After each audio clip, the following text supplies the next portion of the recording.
नमस्कार, आदाब, सत श्री अकाल। मेरा नाम अल्ताफ है और आप देख रहे हैं दी कंटा।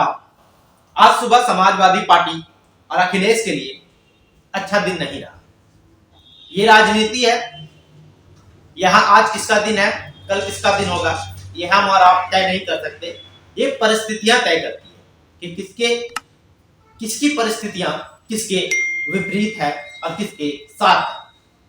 तो जैसा कि अटकलें लगाई जा रही थी कि मुलायम सिंह यादव की बहू अपर्णा यादव भाजपा में शामिल हो सकती है, आखिरकार आज अपर्णा यादव भाजपा में शामिल हो गई।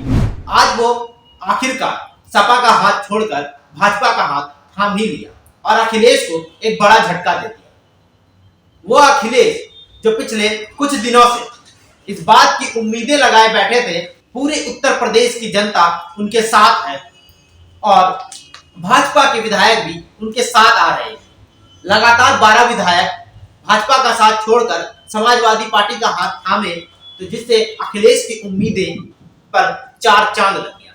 लेकिन अगर घर के ही लोग उनका साथ छोड़कर उनके विपक्षी पार्टी भाजपा में शामिल हो जाए तो अखिलेश पर क्या बीतती होगी, ये आप और हम समझ सकते हैं।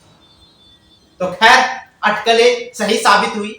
जैसा कि मैंने भी आपको बताया था, 3 दिन पहले बताया था कि अपर्णा यादव, जो कि मुलायम सिंह यादव की छोटी बहू है और समाजवादी पार्टी की कार्यकर्ता रह चुकी है, पिछली बार 2017 में वो लखनऊ कैंट से विधानसभा का चुनाव भी लड़ी थी सपा की सीट से, वो अब आखिरकार भाजपा में शामिल हो गई है। तो दिल्ली के पार्टी मुख्यालय में उप मुख्यमंत्री केशव प्रसाद मौर्य, प्रदेश अध्यक्ष स्वतंत्र देव सिंह ने अपर्णा यादव को पार्टी की सदस्यता दिलाई और भाजपा में शामिल कर दिया। तो ऐसे में अपर्णा यादव ने जब भाजपा की सदस्यता ली, उसके बाद उन्होंने अपनी बात रखी और कहा कि पीएम मोदी और सीएम योगी का आभार प्रकट करती हूँ। मैं राष्ट्र की आराधना करने निकली हूँ, मुझे अपना सहयोग देना। स्वच्छ भारत मिशन, महिलाओं के स्वावलंबन और पार्टी की अन्य योजनाओं से बहुत प्रभावित रही हूँ। जो भी कर सकूंगी पूरी क्षमता के साथ करूंगी, ऐसा उन्होंने पार्टी की सदस्यता लेने के बाद कहा और मोदी और योगी का आभार प्रकट किया। अब आपको थोड़ा पीछे लेके चलते हैं कि आखिरकार अपर्णा यादव ने ऐसा क्यों किया, वो क्यों समाजवादी पार्टी का हाथ छोड़कर भाजपा में शामिल हुई। उसके पीछे की जो एक सबसे बड़ी वजह बताई जा रही है वो ये कि अखिलेश यादव ने इस बार साफ तौर पर कह दिया था कि वह परिवार के किसी भी सदस्य को टिकट नहीं देंगे।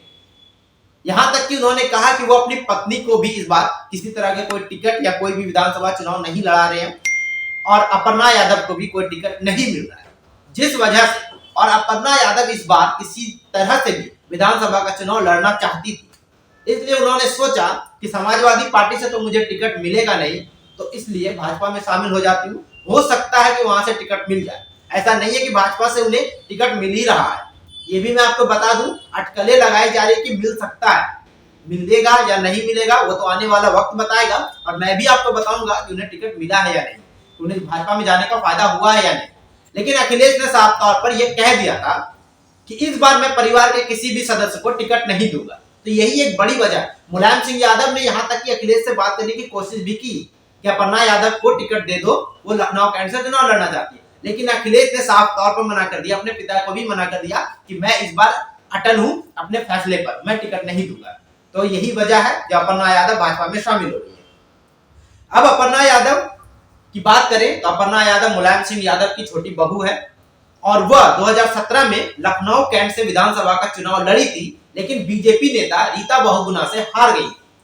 अब रीता बहुगुणा कांग्रेस से निकलकर भाजपा में शामिल हुई और अब रीता बहुगुणा 2019 में विधानसभा छोड़कर लोकसभा का चुनाव लड़ने चली गई थी और वो अपने बेटे के लिए लखनऊ कैंट से टिकट मांग रही है भाजपा से। लखनऊ कैंट इतना बड़ा मुद्दा बन गया है कि इसमें 4 से 5 लोग दावेदारी घोषित कर रहे हैं कि मैं लड़ूंगा लखनऊ कैंट से चुनाव। तो सबसे पहला जो नाम था वो अपर्णा यादव का था, अब तो खैर वो भाजपा में शामिल हो गई है। उसके बाद जो एक नाम आ रहा है वो सौम्या भट्ट का नाम आ रहा है।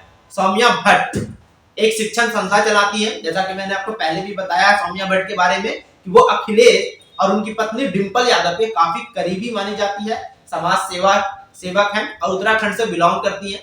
तो लखनऊ कैंट से वो भी एक बड़ी दावेदार मानी जा रही है इस विधानसभा को लेकर। उसके बाद रीता बहुगुणा, जैसा मैंने आपको बताया कि भाजपा की जो नेता है रीता बहुगुणा, वो लोकसभा का चुनाव लड़ने के लिए 2019 में चली गई थी, इसलिए अब वो अपने बेटे के लिए टिकट मांग रही है लखनऊ कैंट से। और जो तीसरा नाम है वो सुरेश चंद्र तिवारी का नाम है।